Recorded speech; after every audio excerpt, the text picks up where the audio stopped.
Bien estar aquí en Telebate con Orión Mejía, es para mí como revivir viejos tiempos, ¿no? Muchas gracias. Que durante muchos años pues compartimos en la televisión, ¿no? Claro que sí, ¿no? Usted... Y bueno, después...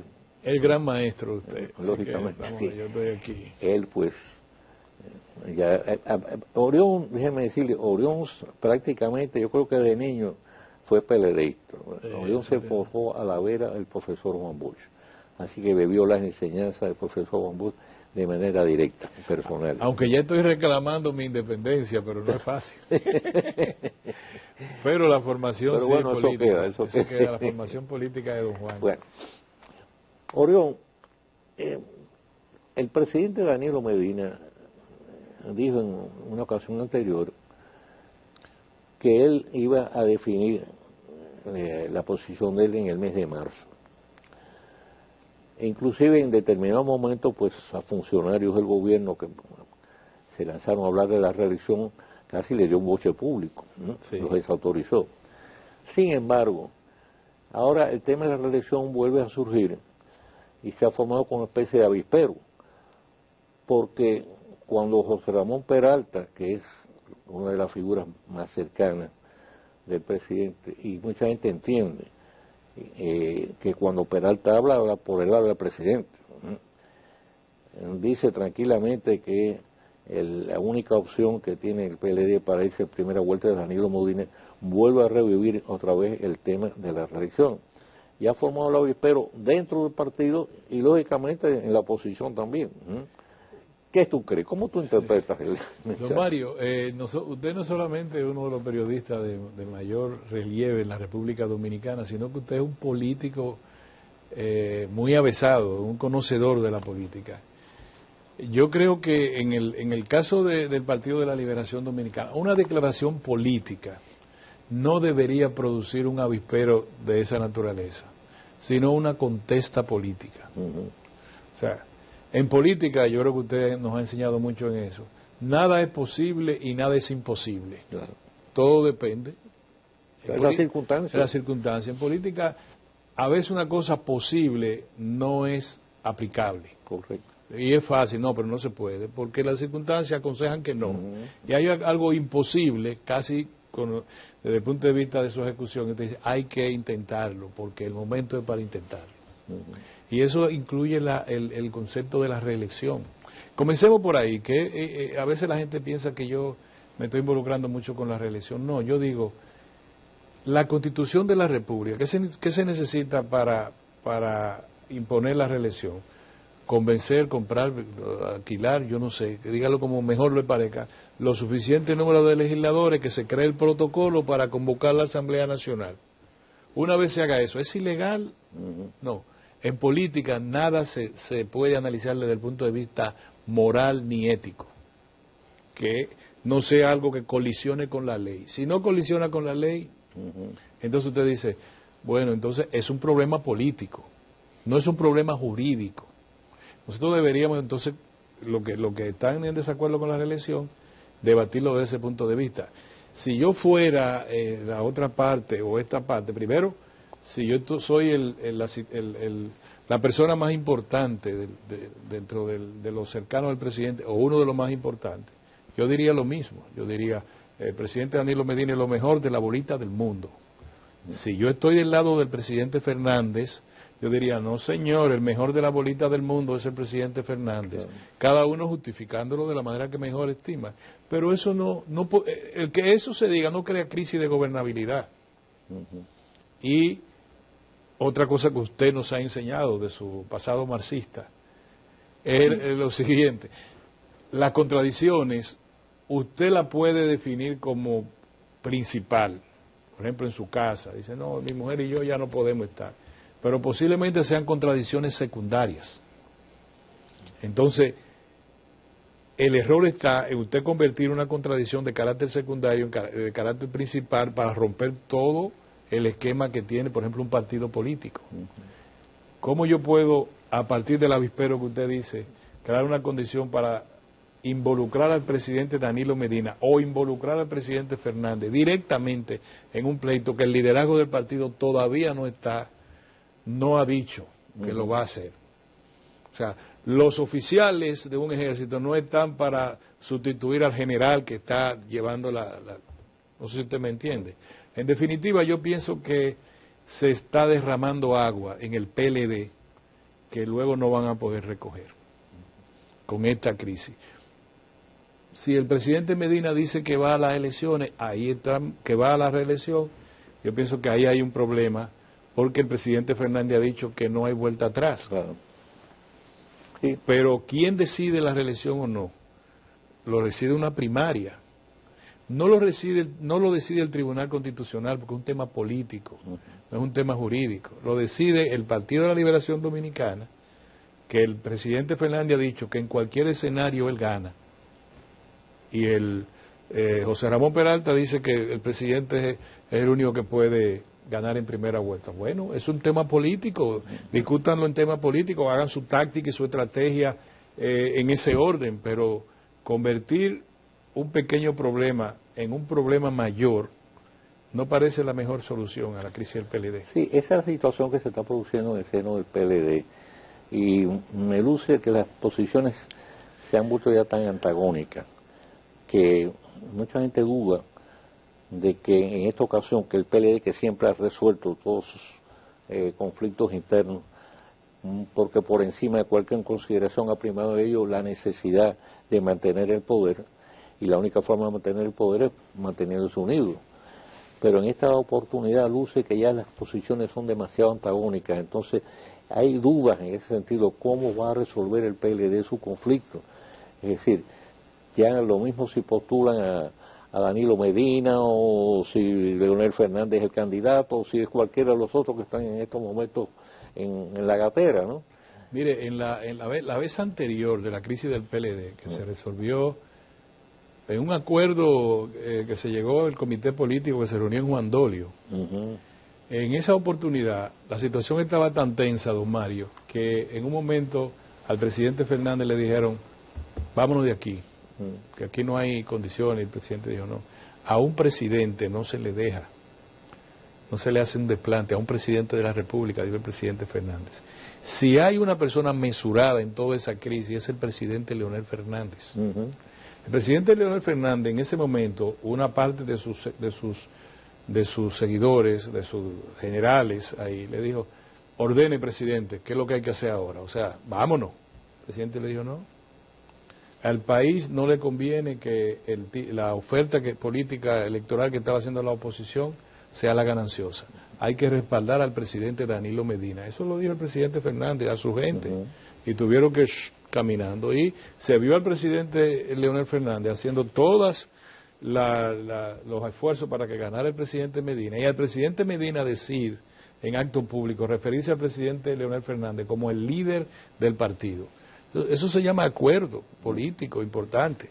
Ahora, yo le pregunto a usted, don Mario, ¿cuál es la contradicción principal? ¿Acaso lo que está haciendo el presidente Medina en el gobierno es lo que motiva que el presidente Fernández quiera volver al poder? Porque hay un desastre en el país.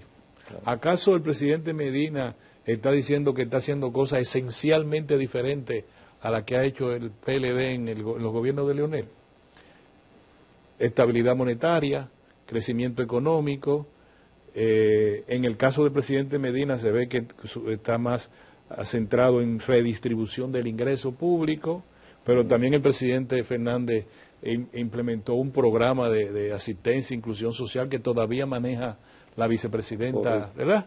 Entonces usted dice, no, lo que pasa es que uno es un gran conservador y el otro es de izquierda, o uno es de la derecha y el otro... Usted le puede decir, usted pone a cualquiera de los dos y es lo mismo, en términos de los planteamientos que hacen desde el Estado. Algunas pinceladas distintas, como lo he explicado, el presidente Medina ha hecho un mayor énfasis en una redistribución de la riqueza, pero el crecimiento de la economía se produjo en el gobierno del presidente Fernández y en el gobierno del presidente Medina. Continuidad. O sea, usted me dice, no pueden, porque tienen una visión totalmente diferente del Estado y de la sociedad y de la función del partido y del gobierno. No, lo que pasa es que uno quiere ser candidato y el otro también. Claro. Sí, además ha habido una realidad y eso lo coloca a determinada altura en relación con su entorno. Tanto Danilo Medina como Leonel Fernández han sido muy cuidadosos en respetarse. Ninguno de los dos ha dicho, se ha referido al otro en forma desconsiderada. Al contrario, se han mantenido en ese sentido una posición muy discreta. Son los agentes del entorno los que se han encargado de discutir entre ellos, de debatir públicamente. Don Mario, mire el gabinete. El gabinete tiene muchas personas en puestos clave en el gabinete, vinculadas al presidente Fernández. Y yo debí ahora, el presidente Medina designó a un embajador en Sudáfrica. Ese embajador es muy amigo del presidente Fernández, muy amigo del presidente Fernández, de infancia, de estar juntos en la escuela primaria. Si el presidente lo designó en Sudáfrica, ¿por qué? Bueno, si se sabe que es amigo de mi enemigo, es mi enemigo. Pues no fue así. Yo pienso que el liderazgo del partido debe asumir una conducta más sensata de ese partido. ¿Sabe por qué? Porque la crisis del PLD va a afectar a la gobernabilidad en el país y va a afectar la economía. Usted que sabe mucho de eso sabe que si uno tiene, cualquier persona cualquier inversionista va a invertir en la República Dominicana 100, 200 millones, 50 millones, lo primero que tiene es un analista que le dice, si usted fuera a invertir y yo soy su analista, yo le digo, don Mario, no invierta ahora, vamos a esperar después del 2020, porque no parece, que aquí parece, no se sabe lo que va a pasar, y no es así. Y eso a la economía dominicana le afectaría mucho si se sigue azuzando una crisis que todavía no tiene los niveles de crisis, porque quienes están peleando son los dirigentes. Los líderes todavía no han dicho, ni siquiera esta boca es mía. Sí, hay que ver cuando llegue el momento de la verdad, en definitiva, cuando ya se defina ya la candidatura, bueno, cómo se va a manejar la situación. Bueno, cabe la menor duda que en el PLD hay dos líderes fundamentales, son Danilo Medina y Leonel Fernández, eso está claro. Los demás giran alrededor. Son dirigentes, son satélites, por eso he dicho sin ningún efecto peyorativo. No, claro, claro. Pero realmente ellos dos son las dos figuras dominantes del PLD, eso está claro. A mí me parece también que el generalato del lado del presidente Fernández, sin darse cuenta, están impulsando a Danilo Medina a que acepte la candidatura o a que impulse una reelección. Porque eso de decir, si habla alguien, eso lo mandó el presidente Medina, pero ¿qué se gana con eso? Acorralar, el presidente no lo van a acorralar, el que tenga el poder, eso lo ha dicho Leonel Fernández. Cuando un presidente está en el poder no se le acorrala, no hay forma de acorralarlo. Es con conducta política que usted puede cambiarle la dirección que él puede estar tomando, con conducta política. Pero no con ese tipo de declaraciones como la que usted señala que provocó el avispero, que eso lo mandó el presidente Medina. Estoy completamente seguro que el presidente Fernández no mandó a decir eso. Mira, bueno, vamos al tema de las primarias, con el problema del financiamiento de las primarias. Sí. Es que se ha formado también esa es una situación un tanto que deja una serie de interrogantes, porque el presidente de la Junta Central Electoral está a la búsqueda de los fondos para completar, porque en este caso ya el PLD dijo que estaba en disposición de asumir la parte que le corresponde. Entonces hay un faltante, el PRM por su lado pues le presentó al presidente de la Junta Central Electoral un plan donde ellos dicen que el costo se puede reducir y creo que lo tienen sometido a estudio. Pero ha habido oposición, rechazo a que el gobierno en este caso pues desembolse esos fondos, porque se estableció en la ley que serían los propios partidos políticos que tienen que afrontar el costo de las primarias, deduciéndolo precisamente de los fondos que reciben del presupuesto nacional. Y ya además el ministro de Hacienda dijo de manera terminante que el gobierno no está en disposición de desembolsar los fondos para sufragar las primarias. ¿Qué tú crees que se puede hacer en ese sentido? ¿Cómo tú crees que se va a poder resolver? Ha habido varias propuestas. Una de ellas, por ejemplo, el director del periódico El Día planteó como posibilidad que el gobierno otorgue esos fondos pero a título de préstamo, de tal manera que se lo vaya deduciendo pues a los partidos políticos de las partidas que próximamente van a ir tendrían que entregarle. Entonces, esa pudiera ser también una posibilidad. No, no parece descabellada, pero sin embargo, don Mario, a los partidos políticos le entregaron para este año 1.700 millones de pesos, para el año en el 2018, 1.700 millones de pesos, de los cuales señalan la dirigencia partidaria de que el 40% lo dedican a gastos administrativos, el 10% lo dedican a formación política, que es el 50%, que ellos lo dedican eso a la campaña electoral y demás. Bueno, yo no sé, pero no parece bien que un país pobre, por un lado, erogue 1.700 millones en un año no electoral, y por el otro lado pretendan que erogar 1.442 millones. Es decir, lo que formaron esa ley, toda ley que genere un gasto, que genere una obligación, tiene que establecer las fuentes donde obtener ese dinero. Y nadie le dijo al gobierno cuando se estaba diseñando el presupuesto, mire, guarde ahí 1.442 millones de pesos que necesitamos para las primarias abiertas, cerradas o entreabiertas. No se dijo eso. De manera que hay una irresponsabilidad del lado del partido. A mí no me parece justo tampoco que se diga, ese es el costo que tiene la democracia. Así no, porque entonces vamos todos a trabajar para poder sobrevivir en una democracia que va a ser diseñada por una partidocracia que estima que la paz está cuando ellos están muy altos a nivel de ingresos del Estado, de los contribuyentes. Yo pienso que se le va a buscar una vuelta, don Mario, pero no puede ser con simplemente ceder esos recursos. Los partidos tienen que arroparse hasta donde le llegue la sábana. En la primaria abierta se la inventaron ellos y la primaria cerrada, y entonces que resuelvan. Claro, el Estado Dominicano sin duda alguna tendrá que hacer una parte de sacrificio. Si usted se lo inventó, tiene entonces que afrontar el costo. Entonces, porque... Por lo pronto, Hito Bisonó dijo que el Partido Reformista está en capacidad también de financiarlo. Don Mario, están bollando en dinero. Don Mario, vaya a la Avenida Bolívar y usted verá todos los locales que han comprado partidos pequeños, locales grandes en Gascue, que cuestan un dineral. Y pregunte la propiedad a nombre de quién está. Si está a nombre de la figura jurídica que se llame partido tal, no. Está a nombre de los dueños de esos partidos. Y los anexos que compran, y lo que venden, y lo que sé yo cuánto, y la jipeta, y otros inmuebles, está a nombre con dinero y cuando van a la Cámara de Cuentas, ahí está un informe que lo dejan pasar por la democracia. Así es. Por la democracia. Vamos a hacer una pausa, Dios.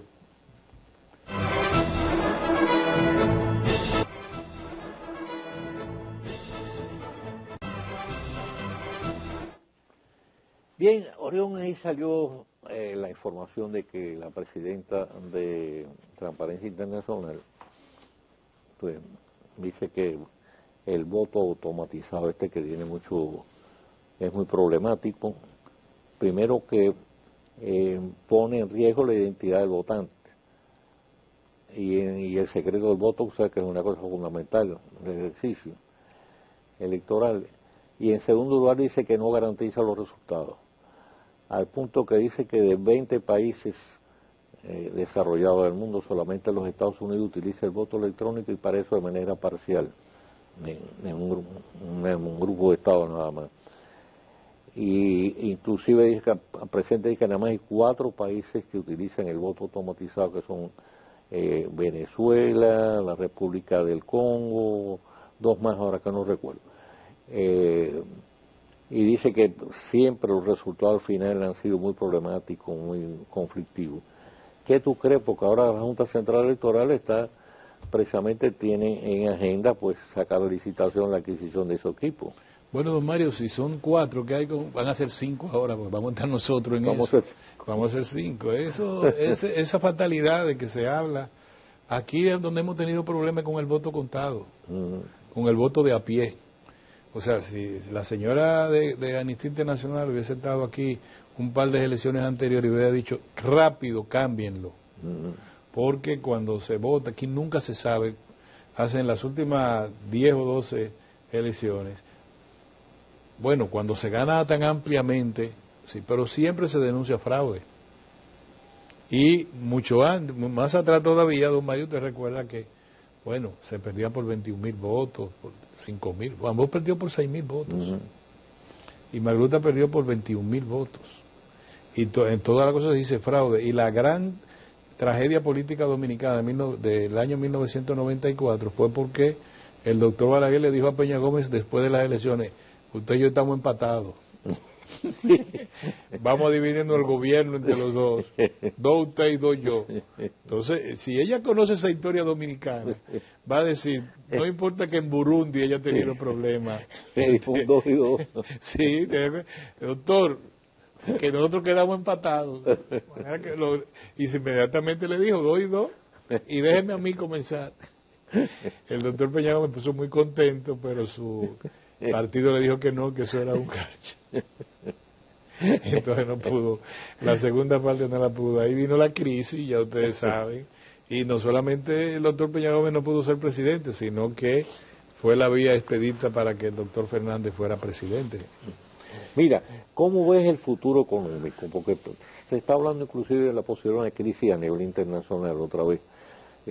Sabe que se parece que es cíclico, se estima que dentro de lo que es el sistema capitalista se produce de manera cíclica crisis de carácter económico. La última que tuvimos fue traumática, aunque la República Dominicana salió bastante bien librada de la misma. Yo creo que se manejó bien la situación. Pero ahora se está en perspectiva, parece que hay la preocupación por una nueva crisis económica. Mire, don Mario, yo estoy cansado como periodista, de llamar la atención sobre el hecho de que nosotros tenemos un crecimiento económico sobre base muy vulnerable. Más de la mitad del crecimiento de nosotros depende del sector externo de la economía. Turismo, remesa, inversión extranjera directa y exportaciones. Todo eso depende de del ambiente internacional que no está bien. Como usted sabe, toda la perspectiva de crecimiento, tanto para Europa, para América y para los Estados Unidos, han sido señaladas a la baja. Sí. Las proyecciones de tanto el Fondo Monetario, los otros organismos internacionales que monitorean las expectativas. Las expectativas han sido reducidas. Europa va a ser 1 punto y algo de 2 que tenía, y también está en 1 punto y algo América Latina, matizado por crisis tan grandes como la de Venezuela, la de Brasil, la de Argentina, y encaminada a situaciones difíciles en Ecuador y en el propio Perú, para citar, y no hablar de Centroamérica, que todo está en camino a la recesión, incluyendo la economía de Costa Rica, con un déficit del 8% en proporción al producto, un déficit fiscal. Entonces, con ese ambiente, uno dice, bueno, este país, por alguna razón, la Virgen de la Altagracia ha iluminado al gobernador del Banco Central, que ha tenido una serie de medidas de carácter monetario, que ha mantenido al sistema bancario sumamente fortalecido. Sí. Y además, por alguna razón, una estabilidad monetaria que la gente no entiende por qué es así. Es estable porque el importador no dice, me están sobrevaluando la divisa y yo estoy perdiendo dinero al importar. Y nosotros importamos 4 veces más de lo que exportamos. Y el exportador, usted no ha oído diciendo, nos están subvaluando las divisas que nosotros producimos y por tanto vamos a la quiebra. Es decir, el nivel de relación dólar-peso o moneda fuerte con el peso dominicano está hecha como una magia, se mantiene y la economía crece y los sectores aportan. Y aquí las importaciones es el único país del mundo donde, a pesar de que estamos importando mucho, año por año suben las importaciones, el valor de las importaciones, sin embargo, el déficit de la cuenta corriente de la balanza de pagos está reduciendo. ¿Qué es eso? La relación que hay entre la salida de dólar y el ingreso de dólares. La economía está creciendo porque crecen las importaciones. Crece por el consumo y crece por el lado de las materias primas. ¿Y por qué crece? Bueno, porque nosotros tenemos, a la economía están ingresando más de 30.000 millones de dólares anuales. Eso es la razón. Entonces, el sector externo es vital. Sí. Y aquí pasa cualquier cosa y se daña el tema monetario y vamos a pasar problemas, don Mario. Orión, desde tu punto de vista, ¿cuáles son, a tu juicio, los logros del gobierno y cuáles son, en este caso, digamos, las áreas que que es necesario reforzar, es decir, que están bajo cuestionamiento, por ejemplo, el tema de la seguridad ciudadana. Sí. Entre los logros del gobierno está lo que acabamos de hablar, el crecimiento y la estabilidad, crecimiento financiero y económico, estabilidad y control del déficit fiscal. Don Mario, en el gobierno del presidente Danilo Medina, el déficit fiscal ha marcado a la baja. Y eso obviamente significa sanidad en la administración pública. Es decir, este año el déficit fiscal está programado a que sea 1.3. El año pasado fue 1.7. Es decir, ha estado marcado a la baja en una economía que la presión tributaria se ha mantenido más o menos igual. Lo que ha habido es más eficiencia en la administración tributaria. Pero tenemos una presión tributaria no solamente la más baja, sino la significativamente más baja de América Latina, con excepción de Guatemala. 14% del producto, cuando el promedio se acerca al 21%, para que sepa. Entonces yo pienso que eso es un logro del gobierno, todo el ensamblaje de políticas públicas que ha motivado estabilidad y crecimiento. Y el otro es, sin duda alguna, la redistribución del ingreso están dadas por dos aspectos: democratización del crédito y la visita sorpresa. La gente cree que la visita sorpresa es que el presidente va a un sitio. No, es que todo el Estado va detrás del presidente a procurar que un sector vulnerable de la agropecuaria, de la industria, del emprendimiento, pueda dar un salto importante en el desarrollo. Eso es lo que se trata. Se trata de un mecanismo novedoso de redistribución del ingreso. Obviamente que la falencia más notoria del gobierno está en la seguridad ciudadana y está en la percepción de la corrupción, que es un tema que tal vez nosotros podamos discutir en otra oportunidad. La percepción de la corrupción. Porque la corrupción es la corrupción del país, don Mario. La corrupción no es la corrupción solo del gobierno del Estado. El país tiene una conducta de prácticas desleales. Sí, ha permeado toda la sociedad. Entonces, eso es un tema que a veces uno dice, no, es don Mario que lo tiene. No, es un tema que lo tenemos todos. Es la sociedad que tiene un problema serio con prácticas alejadas de la ética o de lealtad comercial o empresarial. ¿Cómo le llaman a esto? Lo que se roban de los impuestos, evasión de impuestos, contrabando. Prácticas desleales son monopolio, oligopolio, manejo para dañar la competencia. No pagar la luz es un alto costo. No pagar la luz. No pagar el agua. Y donde hay un corrupto en el gobierno, hay un corruptor del sector privado. Si no, miren los expedientes que hay. Es un problema grave que tenemos a nivel social en general. La coima es el protagonista de la coima o del soborno, son el sector corporativo, nacional o extranjero, el que entrega un dinero a cambio de que se le produzca un nivel de ventaja desleal. Entonces, es una crisis de valores. Esa es la expresión. Es una crisis general. Orión, muchas gracias por haber estado aquí conmigo. Yo sé que tú tienes mucho trabajo, muchas ocupaciones. Usted siempre me complace. No hemos podido ponernos de acuerdo, pero ahora sí, y además usted sepa que usted es mi maestro. Bueno, revivimos viejos tiempos. Sí, cómo no. Gracias, Orión. Hacemos la pausa y volvemos con el tiro rápido de este día. En Teledebate, el tiro rápido con Mario Rivadulla. El pacto eléctrico. Después de un prolongado proceso, más de 2 años de discusión, búsqueda de consenso, de espera, tomó de sorpresa a todo el mundo la convocatoria para la firma del pacto eléctrico en el Palacio Nacional, y eso originó la expectativa de que al fin íbamos a disponer de un mecanismo que permitiría introducir significativos avances en la ansiada solución de los ancianos problemas energéticos. Lo venimos arrastrando desde hace más de 7 décadas. Se entendía y se esperaba que a través del pacto el Estado se iría liberando de la pesada carga del subsidio eléctrico.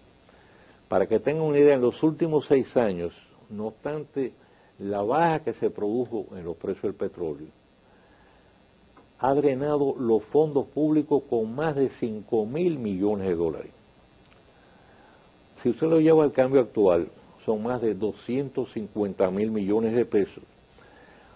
Y esa suma fabulosa daría para construir unos hospitales, escuelas, carreteras, caminos vecinales, presas, acueductos, mejorar la seguridad ciudadana, reorganizar el caótico servicio de transporte público, entre otras obras y servicios de prioritario interés.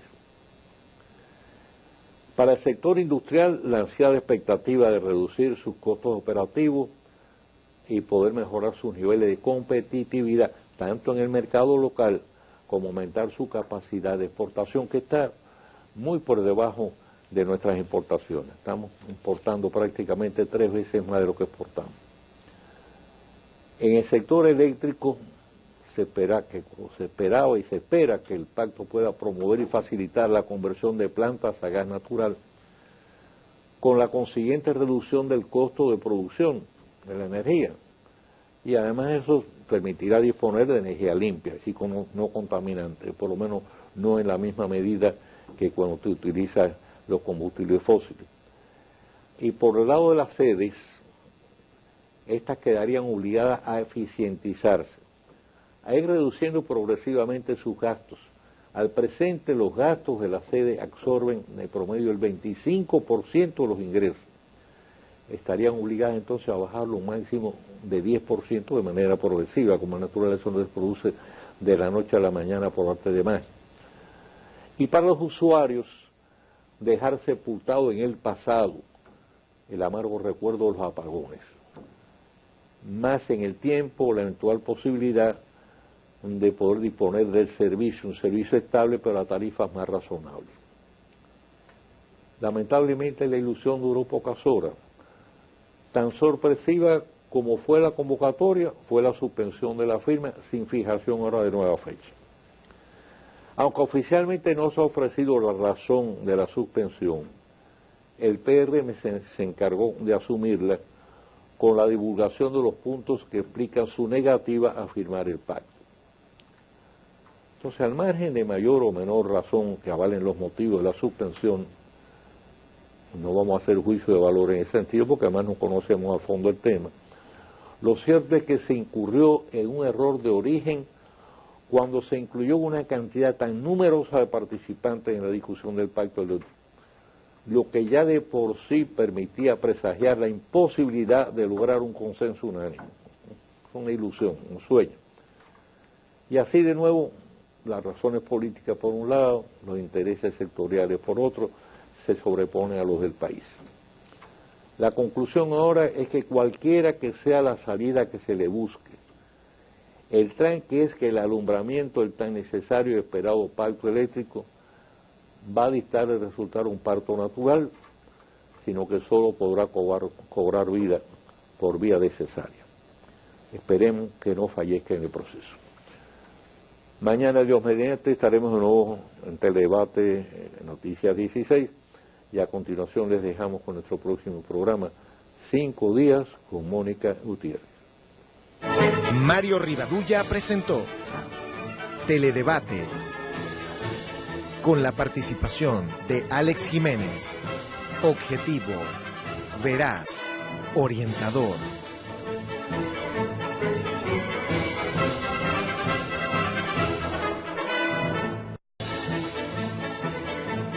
Mario Rivadulla presentó